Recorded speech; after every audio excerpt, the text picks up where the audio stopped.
Yeah, I think there are a couple of questions that you can ask yourself. In general, I like to think about, okay, like what are things that you really like to do? What are identities that you prescribe to? What are things that you're particularly good at? And what are things that other people say that you are particularly good at? Hello, everyone, and welcome to this week's conversation on the Creators Hub podcast. I have another wonderful guest joining me today. Today, I'm joined by Aprilynne Alter. She is a creator and educator who learns side by side with her audience to uncover what it takes to be successful on YouTube. After leaving a finance career that didn't align with her aspirations, Aprilynne launched her first YouTube channel in 2021, followed by a second in April of 2023. Now she shares content that uniquely blends in-depth tactical YouTube strategies with more vulnerable chicken soup for the YouTuber's soul. Aprilynne, how are you doing today? I'm doing great. Thanks so much for having me on the pod. Yep, really looking forward to it. I've got a lot of questions that I want to ask you, but before we kind of dive deep into that stuff, I do want to ask, back in 2021, how did this whole thing start? What was the origin story of the YouTube channel? Yeah, so long story short, left my last full-time job. I gave myself a 1 year to see what I could do on my own before I would go back and try to find another job. I was doing a bunch of different things at the time. I was starting a startup of my own at that point in like the hiring industry. And one startup friend of mine told me, hey, if you want to build startups, you should go on Twitter because that's where a lot of the startup-y people are. So I'm like, okay, I got a Twitter account. I started making tweets as they were called back in the days before X. And someone came across my feed who was Ali Abdal.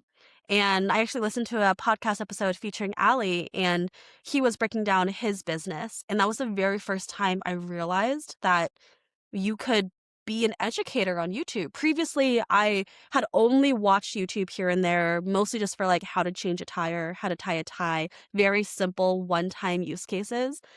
But beyond that, I thought YouTube was just Mr. Beast or Emma Chamberlain, like large scale productions or personal vlogs. And I never thought of myself as particularly entertaining at all. So I thought YouTube has no place for me. But listening to Ali talk about his business and how it's grown so much, I realized, oh, one, you can educate on YouTube, and I've always been an educator at heart. And two, you can make a pretty serious living. It's almost like a business. It is a business in and of itself. And so that's when I first started making YouTube videos way back in 2021. I love that. I love Ali Abdal. He's one of my favorite productivity. I've referenced him many times here on the podcast, so it's interesting to hear you talk about that. You did a video a few days ago, a little less than a week ago, and the title is "Breaking Down My $290,000 Year on YouTube," and then in parentheses you put real numbers. So obviously you're seeing some success. Your channel, the one that I'm looking at, I don't know about the second one, but the main channel that I'm looking at has right at 131,000 subscribers with just 44 videos uploaded. I want to ask you, I guess the question that I want to ask you now is, why do you think your channel took off like it did, being that you're not uploading every day or even every week? What advice can you give people listening of things that you know took your channel to where it is now? Yeah, my upload schedule is so baffling to a lot of people who look at it from the outside because it is non-conventional whatsoever. I upload so rarely. I think last year was the most consistent I've been in a while, and I uploaded one video a month. This year, I'm actually going to be much less consistent than that, intentionally. And to answer this question, I think you need to look at things holistically. I think it's really easy to look at where I am now. Think, oh, this works for Aprilynne. So me as another creator, I should start uploading just one video per month because if that works for hmm her, it'll work for me, right? And the answer is no. So when I think about figuring out upload frequency, that goes hand in hand with what type of video you should be making. And that helps dictate what value you're providing to your audience and therefore how frequently you need to be uploading in order to deliver that value to that audience. So if I were to break this down systemically, I would say step one was I've started this channel. This was in April 2023. I already had experience from a previous channel, but this was going to be on a brand new topic. And so I'm thinking, okay, I need to figure out what it is that I want to say and how it is that I want to say it and who it is that I need to be talking to. So those are kind of three things. The who is the audience. The what is the value delivering to that audience, and the how is the format. So, how am I delivering that value to that audience? And I started with the very classic tried and true one video per week. And I did that for about 3 months and had some small success, but wasn't really getting to the point that I knew that was possible. So I'm like, okay, I'm seeing some growth, but it's not the level of growth that I want to be seeing. Something needs to change. And that's when I completely changed my upload frequency. I said, okay, I need to be experimenting more. So instead of uploading one video per week, I'm going to be uploading twice. At that point, I even tried 3 times a week. And for a very short sprint, I was just like, okay, double upload frequency, make a lot more videos, figure out what resonates, what's not, figure out a bunch of different formats that I could be trying. I've developed that terminology now to be defining my video recipe. And I did that for a little bit, learned a lot, and then said, okay, I see a couple of ingredients here that are working. Let me slow way down, spend 2 entire weeks working on one video and making that the best video that I can. And that was the video that ended up blowing up my channel that has 1.4 million views at this point, which is my How to Make a Killer intro video. And from that video, I realized, okay, this is the feedback that I'm getting on why, like, who is watching my channel and why they're watching my videos, what my unique differentiator is, and what I need to lean into in order to carry this growth forward, carry this momentum forward.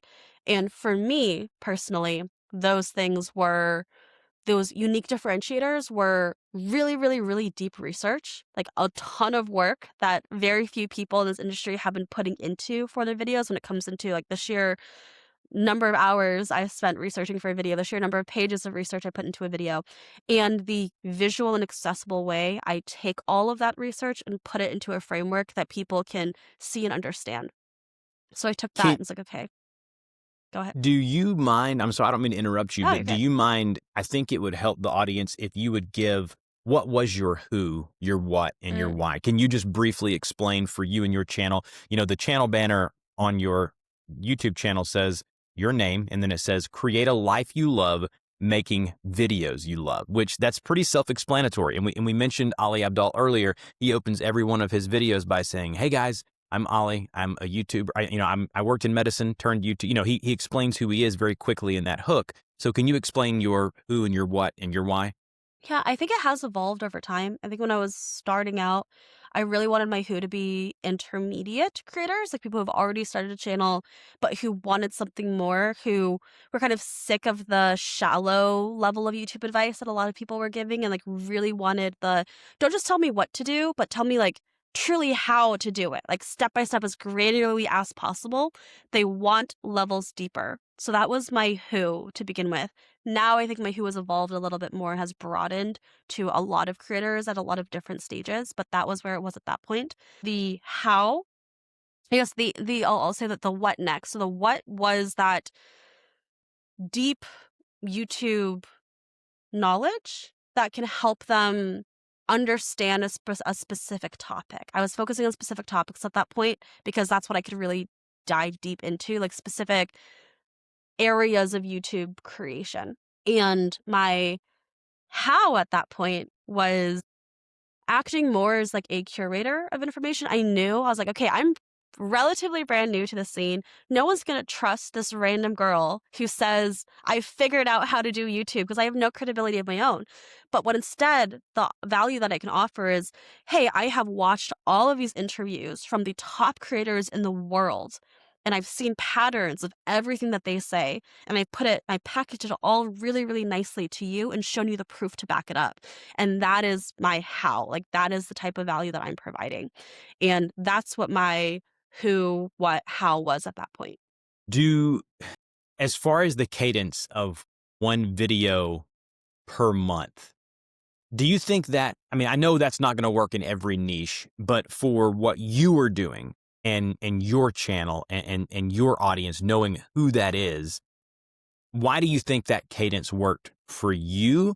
And where, as a YouTube coach, and you're teaching people how to grow on YouTube, that's not always going to be what we reference is that once per month. So explain that and kind of so we can wrap our heads around why that worked for your channel specifically. Yes. A few things. One, the main value that I was providing, that I'll argue that I still provide, is the knowledge itself and my audience values, like they've come to know me for the level of depth that I go into more than most any other creator in this industry. And that's what they expect. And because of that, I think they're willing to wait a lot longer for that level of depth than they would otherwise. It would be different if my value that I was providing was the relationship that I have with my viewer or amount of like entertainment they have. If I want to form a deeper relationship with them, I need to be more relevant because some of that relationship fades the longer it's been since they've seen something from me. Now, actually, this year, I've decided that I want to, because my upload frequency is going to decrease even further, I want to supplement my videos with newsletter issues because that's how I can still stay relevant to my audience and still maintain a deeper level of connection with them, even though they're not hearing from me YouTube video wise for months in between. But that's why I think they're willing to wait a lot longer. And also, we got to talk about on the monetization side if you are monetizing primarily through AdSense, even potentially through AdSense and sponsorships, if you're only uploading one video a month, it becomes like every single video, there's a lot riding on it for it to succeed in order for you to make a living. And if you're someone who just relies on AdSense or just relies on AdSense and sponsors, and you're doing that math and you're like, there's no way, even if every video was sponsored, I can make a living with only 12 videos in a year, that's a reason why it doesn't work for a lot of people. Yeah, 100%. It really depends on what your end goal is. I do want to ask you this before we get off of this topic. As far as niching down goes, how important is it? Because you do know who you're speaking to, and we just talked about that. So many people that I work with, the main issue with most creators that I work with is a commonality of they don't really know who they're speaking to. They're throwing a lot of things at the wall, and there's just no direction with anything, with branding, with programming, or anything. And so, can you speak to how important it is even now, 2026, going forward? Yes. Okay. Two things. One, finding your niche is incredibly important to success. Two, most people misunderstand what a niche is. And I think when a lot of people think about niche, they think about subject matter. They think about topic. And that could become very restrictive of, let's say you have, it's like, okay, you have a knitting channel, let's say. It's like, okay, every single video has to be related to knitting. Okay, so then I can do whatever I want, but it has to be related to knitting. And some people could be like, okay, well, that means I can maybe have knit with me vlogs where I knit and my viewers knit along with me. And like I can also have tutorials where I show how I knit certain things. Maybe I also have challenges where I try to knit something in a certain day. Maybe I'll also bring in different people who also knit and we have a podcast and we talk about knitting and, and this and this and this. And what you're doing is you're thinking that your subject matter is your niche, when in reality, I would say the combination of, I say, 5 different things is your niche, which is your audience, who you make the videos for, your value, why are they watching your videos, what do they get from watching your videos, your format, how do you deliver that value to your audience, your vibe, how does your audience feel when they're watching your videos, and your differentiator. What can they get from watching your videos that they can't get anywhere else? And the unique combination of those 5 elements is what makes up your niche. And now you can see that, well, the value that someone gets from watching a knit with me video, which is they kind of like a body doubling sort of value. They feel like they can knit and have someone knit with them. Even when they're by themselves, they feel companionship there. Is very different from the value that someone gets from a knitting tutorial.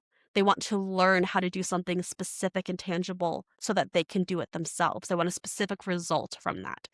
And if you do all of these different things, what's the risk? Like, why is this so important? Well, if you make all these different types of videos, you segment your audience. You have some viewers who are here because they want specific results. You have some viewers here who want companionship. You have some viewers who want something else.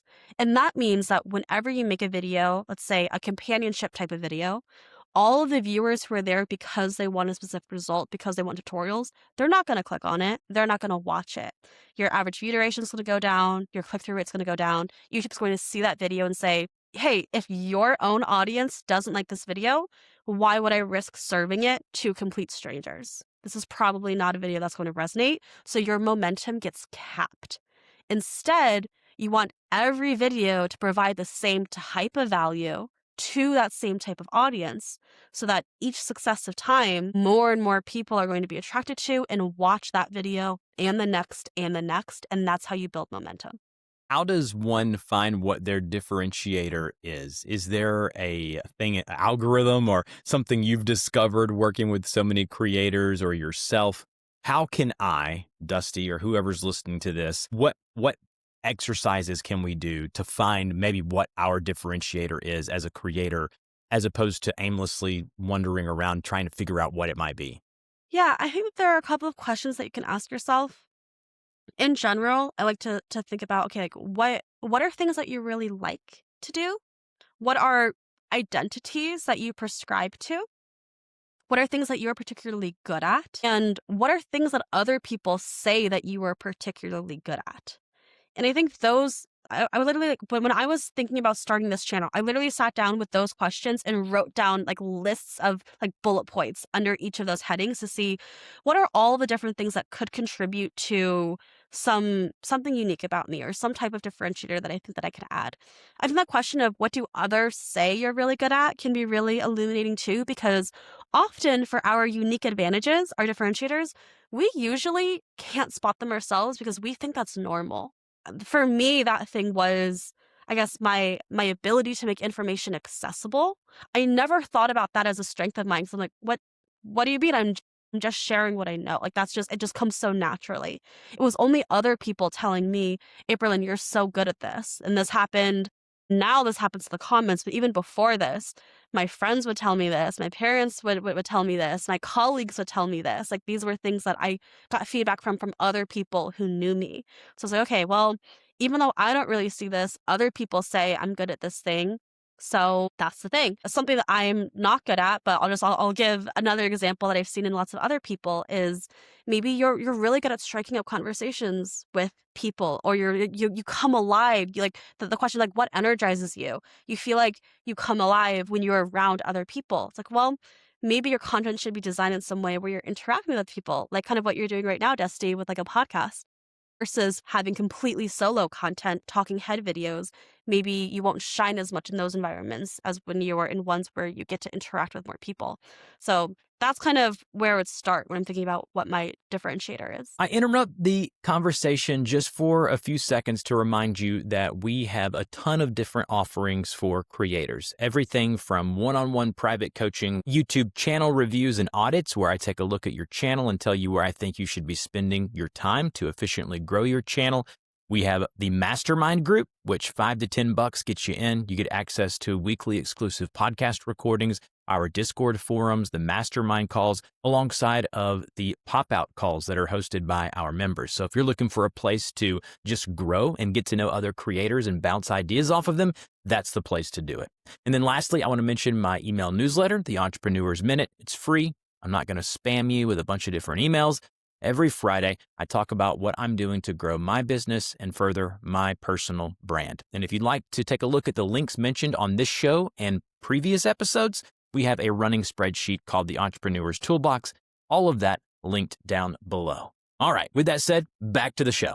I love that. Those are great answers. I'm so interested in that topic because so many people have such difficulty with that, figuring out who they are, what makes them different. You know, yes, you're saying the same things. There's a lot of YouTube educators. You and I do similar things. We help people grow their channels and get their voices heard, but we go at them at a different way because we're different people and we know what we do well and we try to lean into those things. You've made a lot of very successful videos about a singular topic, about intros and about hooking and about how to get the attention right off really quickly. Can you just talk about that briefly before we merge into monetization and talk about how you're making this money? What are things that people who are listening to this can do to make their intros and their hooks better?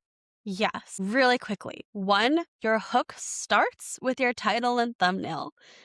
because the sole purpose of your first 5 seconds, of your first 30 seconds, is to meet and exceed the expectations set by your title and thumbnail. You can't do that if you don't have a title and thumbnail, or at least an idea of what the title and thumbnail are going to be in the first place. So your hook starts with your title and thumbnail. The question is, what is the plot promise? Like, what, based on the title and thumbnail, what does the viewer think the video is going to be about? Your very first 5 seconds of your video, you have to deliver on that plot promise. You have to assure your viewer they are going to get what they clicked for. So let's say in your title and thumbnail, you're like, it's like, okay, how to knit a sweater.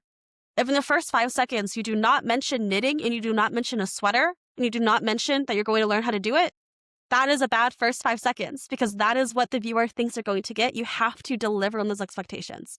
That's your very first 5. I would even say to try to visually, if you can, deliver on that. A lot of people autoplay on the hook, so they don't even hear the words. So let's take that knitting example. Show knitting needles, show a knitted sweater, show something to visually deliver on that plot promise set by your title and thumbnail as well. So that's the first 5. After that, you want to do some sort of combination of, one, establishing proper context. Be very reserved with your context. I'd say a biggest mistake that I see a lot of people make, they put way too much context in the very beginning. A lot of that can come later. Keep your context really minimal. What do they need to know? You want to establish some sort of curiosity gap. So what that means is just creating some sort of opened question or open loop in the minds of the viewer. What sort of questions can you evoke in their minds that would make them want to keep watching? So for instance, in the knitting example, it's like, you can knit any sweater as long as you follow these 4 steps. Great. Question, what are the 4 steps? That is what's going to keep people wanting to watch more. Or, everyone always makes the same mistake. What is that mistake? That is the curiosity gap. I would also try to, in your hook, if you can, try to put some sort of USP, unique service proposition, some sort of differentiator within your intro as well, to make it clear why this is going to be worth watching. Maybe it's your own expertise. I have been knitting for the last 20 years. I've learned a lot. Great. Now they have a reason to value your video more. Maybe it's, I tried 5 different knitting techniques and this is the best one. Great. Now you have that level of credibility. Maybe it's even just showing the proof. You're going to learn how to knit this sweater. Great. You know exactly what you're getting. That is the proof that you're going to get what you came for. That is your USP. So try to have those types of things. And the last thing that I'll mention really quickly is keep it short. Really try to aim for no longer than 30 seconds total for your intro. There's this term I like to use called time to value. The longer the viewer has to wait to start to get some of the actual value that they clicked for, the more likely they are to click away. So decrease that time to value as much as you can.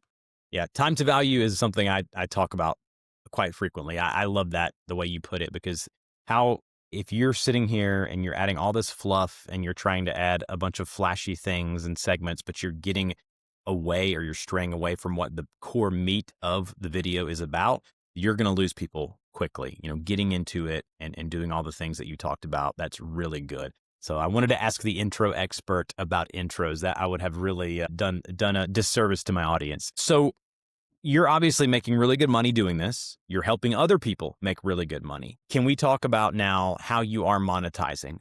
Being that you're only uploading once a month, sometimes less than that, what are ways that you're making money to make the amounts that you're saying in these videos? Yeah, so I will say that last year, my income pie looks pretty significantly different from what it's going to look like this year. Last year, the large majority of how much money I made was almost a 50-50 split between brand deals and my own offer. So my own offer last year was called Creator Crew. It was like a 6-month-long YouTube coaching program that I ran. My very first time running a cohort. Learned a lot from that experience. That was, yeah, around 50, I would say around 45%-ish of my total revenue pie.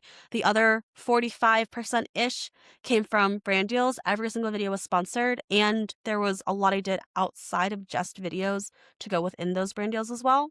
And then the remaining 10% is some mixture of affiliate and AdSense, I would say. And now what you're working on is a future cohort starting in April of this year. And so what is it going to look like more this year? Yeah, so based off of last year, I've learned a lot about offers. If anyone's thinking about an offer of their own, I can give you any piece of advice. One, try to keep the first time minimal. I've started with a 6 month long program, live calls almost every weekday. That is a lot to commit to for your very first program. So if you do any sort of own offer of your own, try to keep it minimal to start.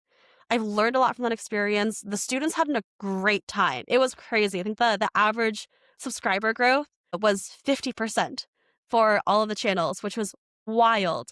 And this time we took a lot of what we learned from that experience, pared it down to something that's more manageable for the students, which is a 3 month long program. So a 12-week program, 90 days, called 90 Day Breakthrough. It's across 3 different phases. And these are the same phases that I used when I was blowing up my channel. I've done it multiple times. It's worked for a lot of other people. And yeah, that starts on March 30th.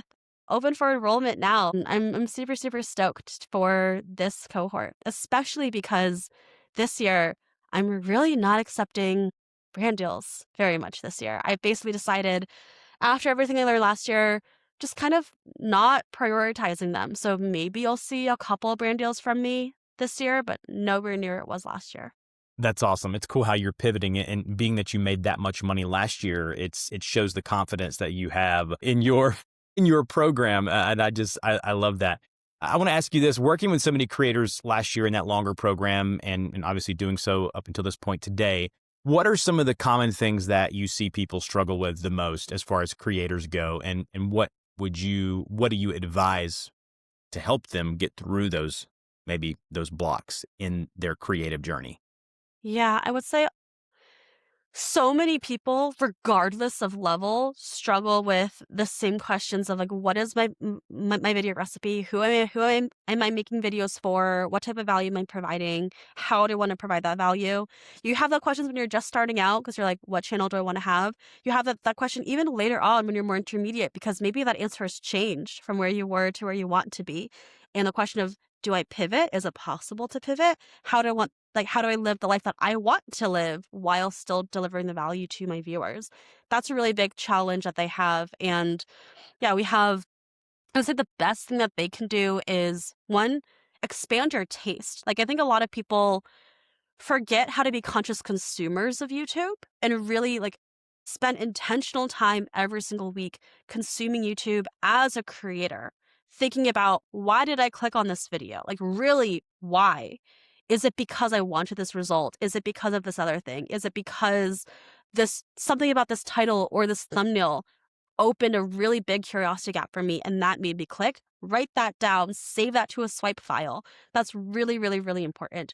Expanding your taste will help you understand why you click on things and therefore why other people might click on your things. Another big thing that so many people struggle with, and I know we don't have a lot of time to get into it, but like just packaging.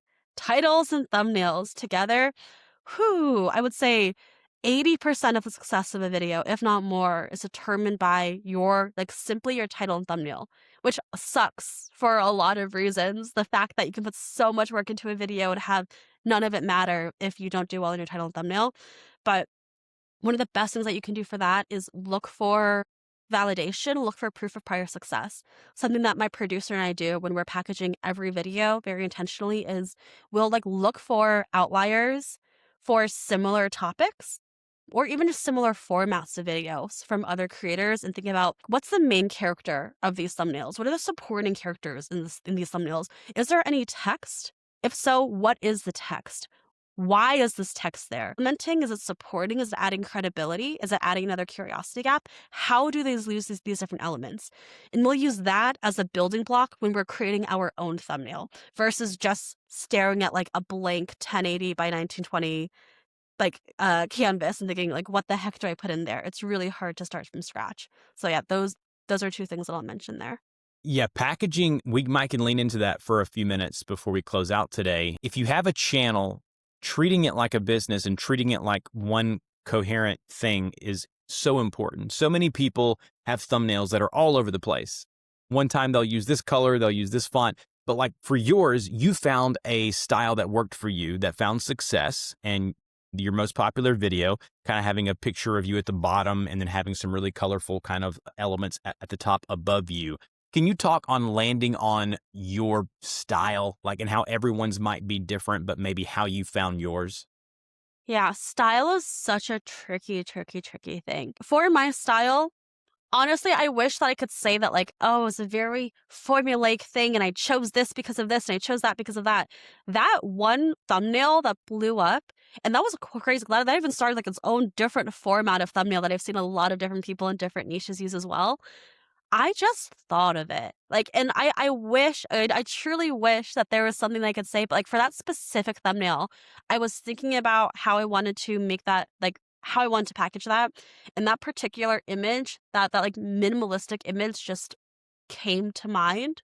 And I was like, all right, let's do it. And that color scheme, I like using lots of colors, and I like there's this concept of contrast I really liked, of like how can you contrast, like use saturation contrast, have some things that are highly saturated and highly colorful with other things that are less saturated. And minimalism, which is something that I really enjoyed. So it's like, okay, let's try this in a thumbnail.